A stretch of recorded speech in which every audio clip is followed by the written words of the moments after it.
Halo semuanya, perkenalkan nama aku Soleh Tunisa. Nama aku Tiana Vitaloka Febriana. Nama aku Erna Syawenda. Dan kami di sini akan menjelaskan materi-materi kami. Kami dari kelompok 10 Bahasa Indonesia. Selamat menonton. Halo semuanya, selamat datang di podcast Suara Kita. Hari ini kita bakal bahas topik yang penting banget loh, yaitu komunikasi yang efektif, santun, jelas, dan meyakinkan. Bener banget nih, komunikasi efektif itu bukan cuma soal ngomong, tapi gimana cara kita menyampaikan pesan supaya dapat diterima dan dipahami oleh lawan bicara. Untuk pembahasan lebih dalam, kita kedatangan narasumber nih, yaitu Kak Ica. Halo Kak Tiana dan halo Kak Eca. Senang bisa mengobrol kalian hari ini. Oke Kak Ica, sebelumnya mungkin kita mulai dari dasar dulu ya. Apa sih dimaksud dengan komunikasi yang efektif itu? Komunikasi lisan yang efektif adalah kemampuan meyakinkan pesan dengan bahasa yang sopan santun, terus struktur yang jelas, agar penyampaian yang kita jelasin itu meyakinkan orang lain. Jadi kalau misalnya dengan cara kita berbicara itu dapat meyakinkan orang lain dengan tanpa rasa salah tafsir gitu. Jadi bukan cuma apa yang kita ucapkan semata-mata gitu ya Kak, tapi juga bagaimana kita nyampein biar orang tuh paham gitu.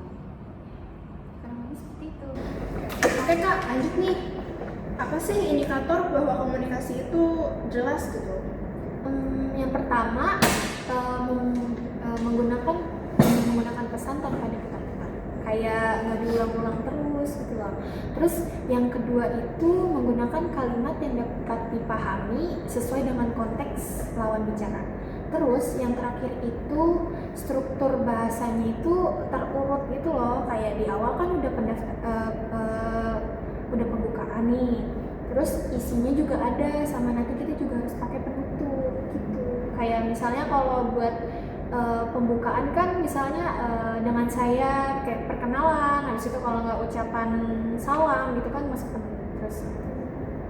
Tapi kalau kita gugup itu gimana Kak?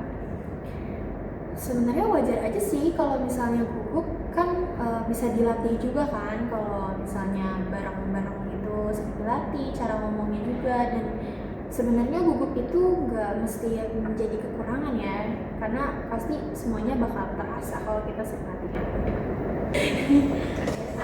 Oke Kak, sekarang lanjut ya tentang meyakinkan nih Kak. Gimana cara membuat ucapan kita nih terdengar meyakinkan Kak?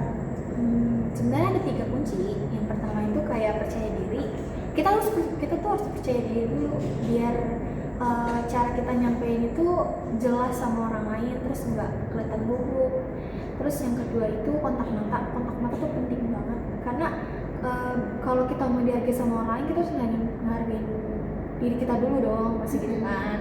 Kita ngomong, dia ngomong, jadi kayak sama-sama saling ngedenger aja gitu, tapi nggak harus dari samping juga, tapi depan-depanan gitu, menghargai itu gitu. Sama yang terakhir itu dukungan itu penting banget, nggak cuma dari dukungan orang sekitar, tapi orang-orang yang dekat sama kita juga penting, sama dukungan dari sekitar gitu.